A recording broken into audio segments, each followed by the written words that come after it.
안녕하십니까. 10월 마지막 주 유니뉴스입니다. 지난 10월 11일과 25일에 각각 시작한 평화미술발전소와 남북영화상영전 등 다양한 통일문화 행사가 열렸습니다. 올해 처음 개최된 2014 통일문화주간은 문화 안에서 통일을 이루자라는 목적 아래 곳곳에서 민간단체가 중심이 되어 다양한 문화 행사를 마련했습니다. 특히 31일 금요일인 오늘 광화문 광장에서 그룹 부활이 지난 5월부터 준비한 통일노래 투비언이 처음으로 공개되는 공연이 열립니다. 한편 지난 28, 29일에 열린 제2회 한식의 날 대축제에서는 평화통일을 염원하는 비빔밥 퍼포먼스가 펼쳐져 눈길을 끌었습니다. 10월 28일부터 29일까지 양일간 제1회 세계 북한학 학술대회가 열렸습니다.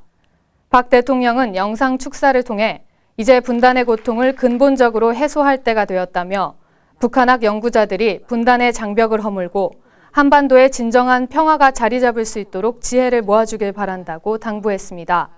이번 대회에는 세계 16개국 출신의 40여 명의 해외 학자와 110여 명의 국내 북한 학자들이 한자리에 모여 총 67편의 논문을 발표했습니다. 특히 이번 학술대회는 안보, 경제뿐만이 아니라 사회, 문화, 여성, 예술, 과학 등 다양한 분야가 참가한 학술과 문화가 함께 마련돼 눈길을 모았습니다.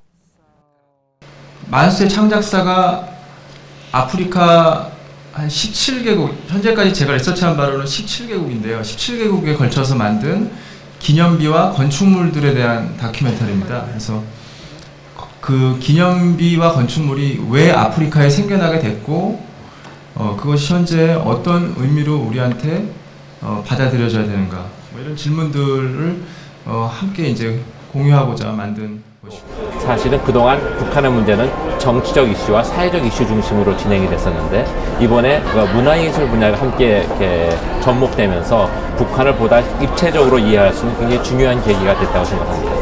대학생뿐만 아니라 어른들 그리고 외국인들 뭐 이렇게 또 지방에서도 오시고 이렇게 다양한 연령층과 다양한 인종들이 같은 어떤 주제를 두고 어떤 다양한 영역들을 다 같이 다룰 수 있는 자리여서 더 좋은 것 같아요. 정치 견제보다 일상생활이나 문화 쪽에 좀 관심이 많고요.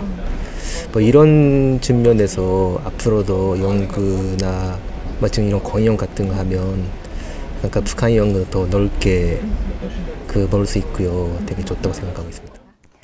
통일준비위원회가 내년에 공포하기로 한 통일헌장의 재정 주체를 대통령으로 하고 국민적 합의를 통해 통일정책 최고 지침의 성격을 유지하기로 했습니다. 또한 헌장 제정 과정에서 학술 세미나, 공청회 등을 통해 광범위한 여론 수렴과 국민적 합의 도출 과정을 거쳐 국회 지지 결의를 채택하는 방식을 추진할 방침입니다.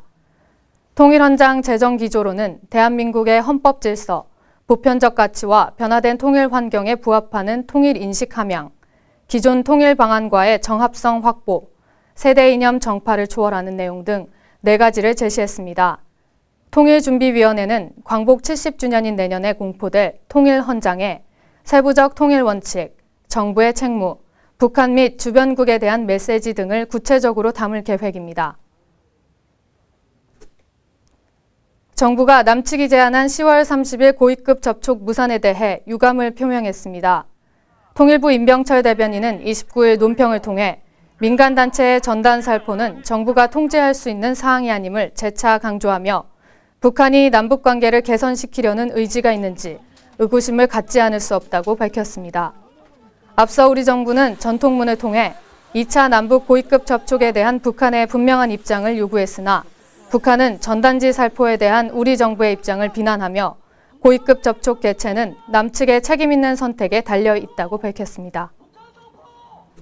남북 간의 대화를 통해 현안 문제를 해결해 나간다는 것이 우리 측의 일관된 입장이나 부당한 요구까지 수용할 수는 없습니다.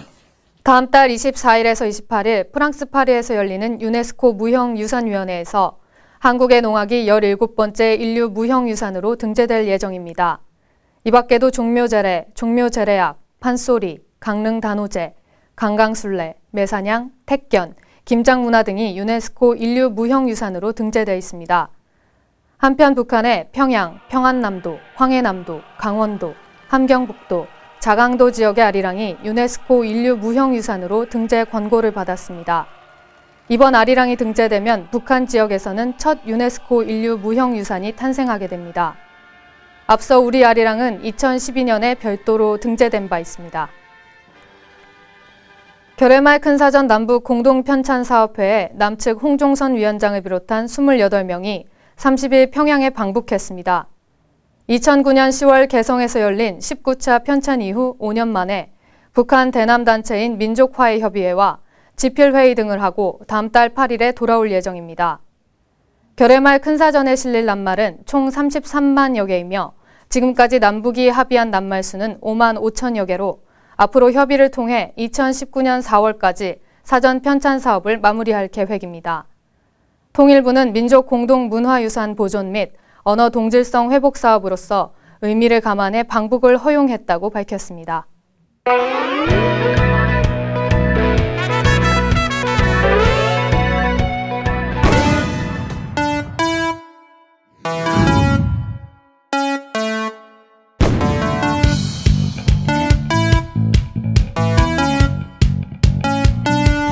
그렇지 않으란 말했던 너 세상의 그 멈춰버린 시간 속에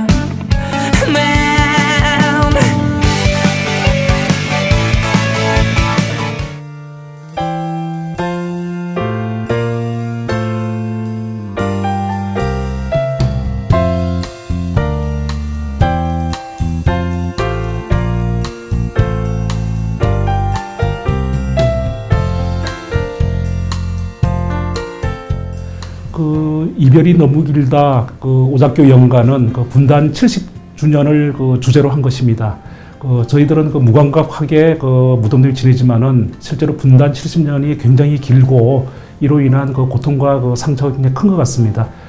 지금 그 이러한 그 현실에 대해서 그 무감각하게 그 분단에 대해서 이렇게 접하는 그 젊은이들과 그 우리 그 국민들에 대해서 좀 그 이 분단의 그 좀 실상이라든가 아픔을 호소하기 위해서 이 그 공연을 기획하게 되었습니다. 훌륭하신 그 지금 그 교수분을 그 초청해서 그 좀 재미있는 그 토크쇼도 이렇게 곁들여서 이렇게 그 공연이 그 진행될 예정입니다. 그 훌륭한 음악인들이 참여해 주시고 특히 그 3회 공연 때는 이 오작교 연가를 그 주제로 한 그 노래가 새로 작곡이 된 노래가 있습니다. 그 노래도 그날 그 발표되고 그러니까 그 오셔서 그 이게 분단에 대해서 서로 공감하면서 저변을 확대해서 그 분단을 그 극복하는 그런 그 계기로 또 이런 자리가 좀 그 기여됐으면 좋겠습니다. 다음 달에 열리는 유네스코 무형유산위원회에서 북한의 아리랑이 등재될 확률이 높다고 합니다. 그런데 반갑기보다 걱정이 앞섭니다. 지난 2012년 유네스코에 남북이 함께 아리랑을 공동 등재하기 위해 노력했으나 무산된 바 있기 때문이죠. 남과 북이 각기 다른 나라로 인식되는 세계의 시선이 이후 우리에게 어떤 영향을 미칠지 우려가 되는 부분입니다. 여러분의 생각은 어떠신가요? 오늘 유니뉴스는 여기서 마칩니다. 시청해주신 여러분 고맙습니다.